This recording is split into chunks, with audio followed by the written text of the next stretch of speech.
In 1959, Alfred Hitchcock teamed up with Cary Grant, Eva Marie Saint, and James Mason in the spy thriller film North by Northwest. Ever since its release, it's been entertaining audiences for years. It was one of a string of hits for Alfred Hitchcock, who had just scored with The Man Who Knew Too Much and Vertigo, and would hit absolute gold with the movie Psycho. The film is a tale of mistaken identity, with an innocent man being pursued across the United States by agents of a mysterious organization trying to prevent him from blocking their plan to smuggle out microfilm which contained government secrets. The screenplay was done by Ernest Lehman, who really wanted this film to be the end-all of pictures done by Hitchcock. The movie was conceived while its writer and director were supposed to be working on something entirely different. MGM hired Ernest Lehman to write the movie version of a novel called The Wreck of the Mary Dearie, with Alfred Hitchcock assigned to direct it. But Lehman got stuck on the adaptation and told Hitch that he needed to find a new writer. Hitchcock really loved working with Lehman, though, and he told him, "I have another idea for a film. I've been working on a story where a man is mistaken for a spy who turns out to not exist at all, and he's chased all over the country and finally ends up being chased across Mount Rushmore."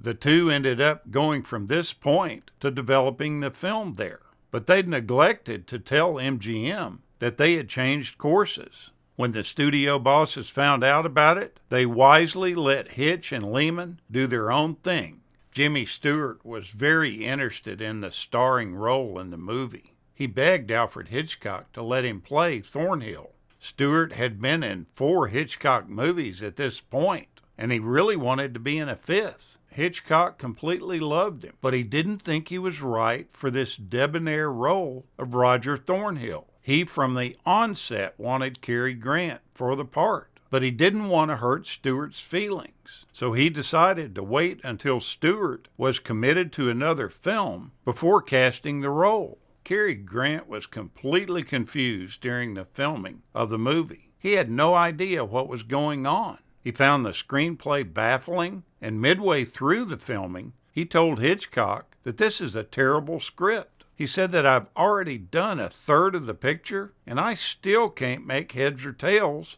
of what's going on. The director knew that this confusion would only help the film. After all, Grant's character had no idea what was going on either. Grant thought all along that the film would be a flop, right up until its premiere, where it was an overwhelming success. Part of the shooting had to be done secretly. You wouldn't expect Hitchcock to have to sneak around when filming, but the master of suspense was no match for the United Nations, which didn't allow any filming at its New York headquarters, not even in the plaza outside.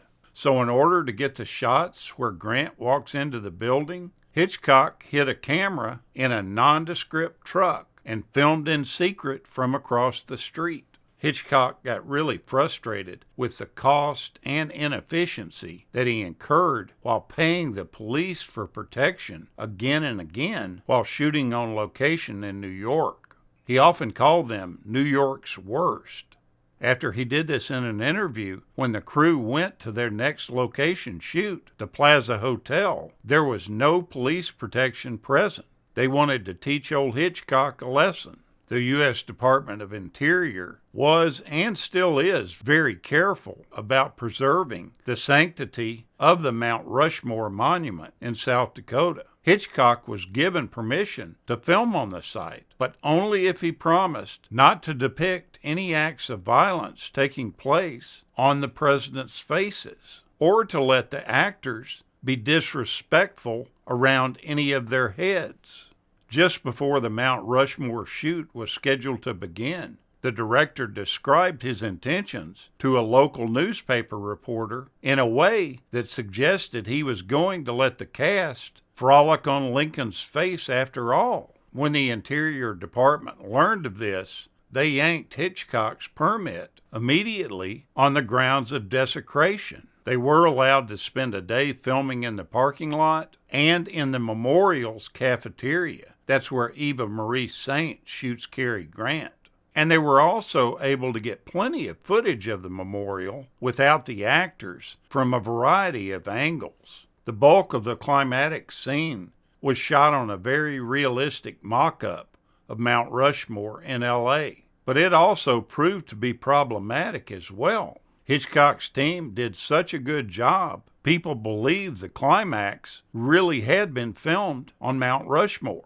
And by the way, this was a misconception that Hitch happily encouraged. In order to counter this misconception, the Interior Department demanded that MGM remove the credit at the end of the film, thanking them for their cooperation, since in fact, nearly everything that Hitchcock did had been done against their wishes. The movie took a lot longer than expected to make, but Cary Grant didn't care. That's because in addition to his $450,000 salary and a share of the profits, he made $5,000 a day for every day the production ran over schedule.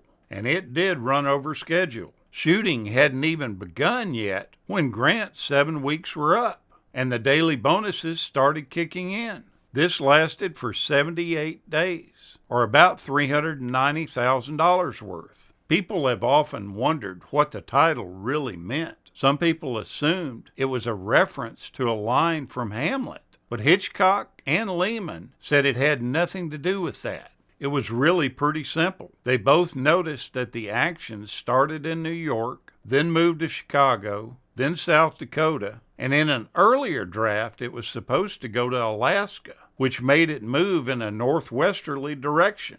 Thus it got the name North by Northwest, which really isn't a compass direction, but Northwest by North is. It is therefore symbolic of the film's improbable, unpredictable plot. Alfred Hitchcock always does a little cameo in all of his films, and some people think that he has 2 appearances in this film. His trademark cameo is really visible at the beginning of the film as he tries to board a bus just as the doors close on it. But some 44 minutes into the movie, there's a female passenger who some fans say is Hitchcock in disguise. It certainly does look like him, but it's not. While Hitch wasn't above dressing in drag for the sake of a joke, he's a lot more rotund than this woman is. But she does seem to be endowed with his same facial features. The person in question is actually Jessalyn Fax, who's a character actress who appeared in several other Hitchcock movies. This film has often been referred to as the very first James Bond film due to its similarities with splashy, colorful settings, secret agents, and an elegant, daring, wisecracking leading man opposite a sinister yet strangely charming villain. As a matter of fact, the crop duster scene actually inspired the helicopter chase in From Russia with Love. Now, during Cary Grant and Eva Marie Saint's first meeting on the train, the censors came unglued on a statement she makes across the dinner table from Cary Grant.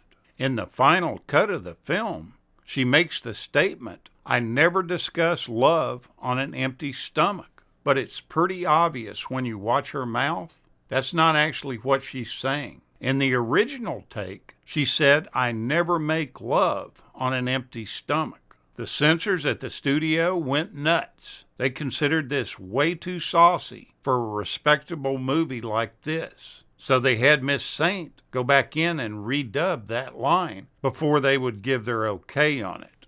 Alfred Hitchcock loved trying to push his limits with the censors, and often he would include little Easter eggs that make it past their critical eyes. This is the case in the final scene of the movie. This was Hitchcock all the way. As you see Grant and Saint becoming very passionate towards each other in the expectation of what is to come, the camera then cuts to a shot of a train entering a tunnel, which serves as a visual pun for the main characters and their planned night of romance. Hitchcock considered this one of his finest and naughtiest achievements. If you've never seen this film, take the time to watch it. It's one of those that you can watch over and over again. I think it gets better every time I view it. Thank you so much for watching, and we'll continue to chase the classics.